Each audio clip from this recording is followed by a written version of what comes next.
Hello பசங்களா, இன்னைக்கு +4 mark சீரீஸில் நம்ம கோஆர்டினேஷன் காம்பவுண்டில் வேர்னஸ் தியரி பார்க்க போகிறோம். ஸோ வேர்னஸ் தியரியில் ஒரு கோஆர்டினேஷன் காம்பவுண்டோட ஸ்ட்ரக்சர் எப்படி இருக்கும் அப்படின்றத பற்றி சொல்லியிருப்பாங்க. ஸோ இதில் 2 லிங்கேஜஸ் இருக்கும். ஒன்று என்ன அப்படின்னா பிரைமரி லிங்கேஜ், இன்னொன்று வந்து செகண்டரி லிங்கேஜ். இந்த 2 லிங்கேஜை பற்றியும் இந்த எக்ஸ்பெரிமெண்ட்டில் டீட்டெயிலாக சொல்லியிருப்பாங்க. நம்ம இந்த எக்ஸ்பெரிமெண்ட் வைஸ் பார்க்கலாம். இதில் பாருங்கள், COCl3 6NH3 இந்த மாதிரி காம்பவுண்டில் நம்ம என்ன பண்ணுறோம் அப்படின்னா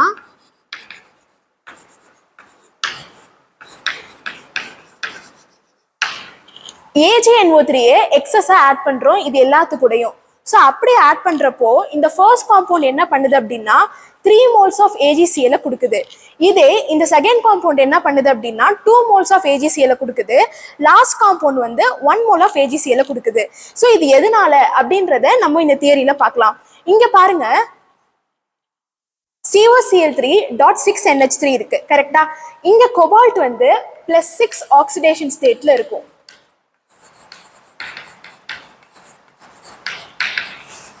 ஸோ இந்த +6 ஆக்சிடேஷன் ஸ்டேட்ல என்ன ஆகும் அப்படின்னா கோபால்ட் NH3 இந்த அமோனியா இந்த கோபால்ட் கூடயே இப்படி பாண்ட் ஆயிடும். மிச்சம் இருக்க இந்த குளோரின் 3 குளோரினும் என்ன ஆகும் அப்படின்னா வெளியில வந்துடும். இதுல பாருங்க 5 NH3 இருக்கு, அதாவது 5 அமோனியா இருக்கு. கோபால்ட்டோட ஆக்சிடேஷன் ஸ்டேட் என்னது? +6. ஸோ அப்போ இது +6 வரத்துக்கு நம்ம என்ன பண்றோம் அப்படின்னா ஒரு Cl இது கூட சேர்த்துக்கிறோம். ஸோ அப்படி சேர்க்கறதுனால CO NH3 5 ஒரு Cl அண்ட் இன்னொரு Cl2. இங்க பாருங்க 4 NH3 இருக்கு, எனக்கு +6 வேணுமா? ஸோ அதனால நான் என்ன பண்றேன் அப்படின்னா இங்க இருந்து 2 Cl நான் இந்த ஸ்கொயர் பிராக்கெட்ல எழுதுறேன்.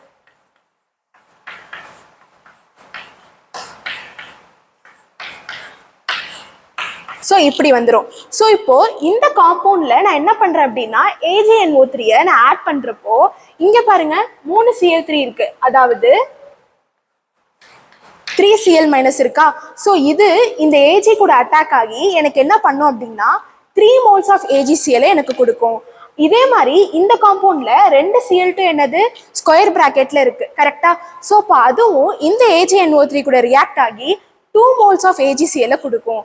இங்க எனக்கு ஒரே ஒரு குளோரின் இருக்கு, அது இந்த AgNO3 கூட ரியாக்ட் ஆகி 1 mole ஆஃப் AgCl கொடுக்கும். ஸோ இப்போ இங்க பிரைமரி லிங்கேஜ், செகண்டரி லிங்கேஜ் அப்படின்னா என்ன அப்படின்னா பிரைமரி லிங்கேஜஸ் வந்து இந்த ஸ்கொயர் பிராக்கெட்க்கு அவுட் சைட்ல பிரசன்ட் ஆயிருக்கிறத வந்து பிரைமரி லிங்கேஜஸ்னு சொல்றோம். ஸ்கொயர் பிராக்கெட்க்கு உள்ளார இருக்க இந்த லிங்கேஜஸ்லாம் என்னது அப்படின்னா செகண்டரி லிங்கேஜ். ஸோ இந்த செகண்டரி லிங்கேஜை நம்ம வாட்டர்ல ஏதாவது போட்டோம் அப்படின்னா இந்த ஸ்ட்ரக்சர் அப்படியே தான் இருக்கும், அயோனைஸே ஆகாது. பட் இதே இந்த மாதிரி பிரைமரி லிங்கேஜஸை வாட்டர்ல போட்டோம் அப்படின்னா அது என்ன ஆகும் அப்படின்னா 2 Cl- 3 Cl- Cl- இப்படின்னு பிரியும். ஸோ அப்போ பிரைமரி லிங்கேஜஸ் எல்லாமே என்ன ஆகும் அப்படின்னா அயோனைஸ் ஆகும், ஆனா செகண்டரி லிங்கேஜஸ் வந்து அயோனைஸ் ஆகாது. ஸோ இப்போ இந்த கான்செப்டை பேஸ் பண்ணி ஒரு கொஸ்டின் பார்க்கலாம். இப்போ நம்ம டிஸ்கஸ் பண்ண கான்செப்ட்ல இருந்து ஒரு கொஸ்டின் பார்க்கலாம். 1 mole of octahedral complex gives 3 moles of ions on dissolution. 1 mole of the compound that reacts with excess AgNO3 to yield 2 moles of AgCl அப்படின்னு கொடுத்துருக்காங்க. இப்போ காம்ப்ளெக்ஸ் உடைய ஸ்ட்ரக்சர் கேட்டிருக்காங்க. இந்த மொத்த ஆக்டாஹெட்ரல் காம்ப்ளெக்ஸை நான் வாட்டர்ல போடுறப்போ எனக்கு என்ன ஆகுது அப்படின்னா 3 moles ஆஃப் அயான்ஸை கொடுக்குது. இதே நான் AgNO3 கூட ரியாக்ட் பண்ணேன் அப்படின்னா எனக்கு 2 moles ஆஃப் குளோரின் கொடுக்குது. அதுதான் என்ன கொடுத்துருக்காங்க, 2 moles ஆஃப் AgCl கொடுத்துருக்காங்க.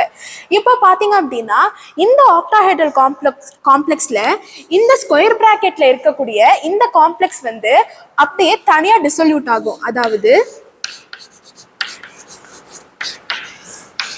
இது தனியா வரும் அண்ட் இந்த குளோரின் இருக்குல்ல இது 2 Cl- வெளியில வரும். இப்போ பார்த்தோம் அப்படின்னா இது ஒரு அயன் அண்ட் இதுவும் என்னது ஒரு அயோன். ஆனா இங்க 2 குளோரின் இருக்கிற தொட்டு மொத்தமா 2. ஸோ அப்போ இங்க என்ன ஆகுது அப்படின்னா வாட்டர்ல போடுறப்போ மொத்தமா எனக்கு என்ன ஆகுது 3 அயான்ஸ் ஃபார்ம் ஆகுது. அதே மாதிரி AgNO3 கூட ரியாக்ட் பண்றப்போ இந்த குளோரின் என்ன பண்ணும் அப்படின்னா AgNO3 கூட ரியாக்ட் ஆகி 2 moles ஆஃப் AgCl கொடுத்துரும். இப்போ நம்ம இந்த இதுக்கு பார்க்கலாம், நெக்ஸ்ட் ஆப்ஷன் பார்க்கலாம்.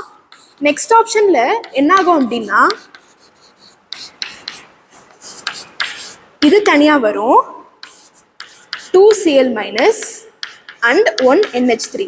ஸோ இங்க பாருங்க மொத்தமா எனக்கு என்ன ஆகுது, இதுலேருந்து ஒரு அயான் அண்ட் இதுலேருந்து 2, இதுலேருந்து 1, மொத்தமா எனக்கு 4 அயான்ஸ் ஃபார்ம் ஆகுது. வாட்டர்ல போடுறப்போ AgNO3 கூட ரியாக்ட் ஆகுறப்போ எனக்கு 2 AgCl கிடைக்குது. இங்க பார்த்தோம் அப்படின்னா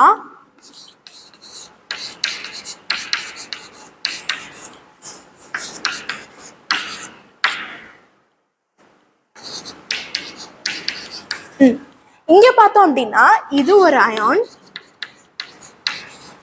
அண்ட் இது 2 அயான்ஸ். ஸோ அப்போ மொத்தமா எனக்கு 3 அயான்ஸ் ஃபார்ம் ஆகுது. பட் குளோரின் என்னது எனக்கு வெளியில இல்லாததுனால எனக்கு AgCl எனக்கு என்ன ஆகுது அப்படின்னா ஃபார்ம் ஆகாது. And 0 moles of AgCl. இங்க பார்த்தோம் அப்படின்னா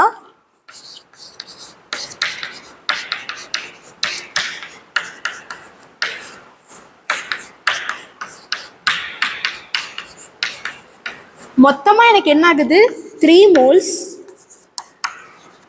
Cl வந்து ஒண்ணு தானே வெளியில இருக்கு. ஸோ அப்போ 1 mole ஆஃப் AgCl. நம்மளுக்கு கொஸ்டின்ல என்ன கொடுத்துருக்காங்க அப்படின்னா மொத்தமா எனக்கு 3 moles ஆஃப் அயான்ஸ் வாட்டர்ல போடுறப்போ எனக்கு மொத்தமா 3 moles ஃபார்ம் ஆகணும். அண்ட் எனக்கு என்ன ஆகுது 1 mole ஆஃப் காம்பவுண்ட்லேருந்து எனக்கு 2 moles ஆஃப் AgCl எனக்கு வரணும். ஸோ அப்படி பார்த்தோம் அப்படின்னா இந்த ஆப்ஷன்ல தான் எனக்கு என்ன ஆகுது 2 moles ஆஃப் AgCl வருது. அண்ட் அதே மாதிரி எனக்கு என்ன ஆகுது 3 அயான்ஸ் வருது. இந்த காம்பவுண்ட்ல பார்த்தோம் அப்படின்னா 2 moles AgCl வருது. பட் 4 அயான்ஸ் வரது தொட்டு எனக்கு ஆப்ஷன் ஏ தான் என்னது கரெக்ட் ஆப்ஷன். இந்த கொஸ்டினை ஹோம்ஒர்க்கா ட்ரை பண்ணுங்க. இதுல என்ன சொல்லியிருக்காங்க அப்படின்னா if the secondary valence in COCl3 4NH3 6, the amount of AgCl precipitates on reacting with AgNO3. வெளியில இருக்க குளோரினை வச்சு நீங்க AgNO3 ரியாக்ட் பண்ணி எவ்வளோ அமௌண்ட் பர்சிபிடேட் ஆகுதோ அதை கண்டுபிடிக்கணும். ஸோ இப்போ நான் சொல்லி கொடுத்த கான்செப்ட் கொஸ்டின் எல்லாம் புரிஞ்சிருக்கும்னு நினைக்கிறேன். அப்படி டவுட்ஸ் இருந்தா கமெண்ட் செக்ஷன்ல கமெண்ட் பண்ணுங்க. தேங்க்ஸ் ஃபார் வாட்சிங்.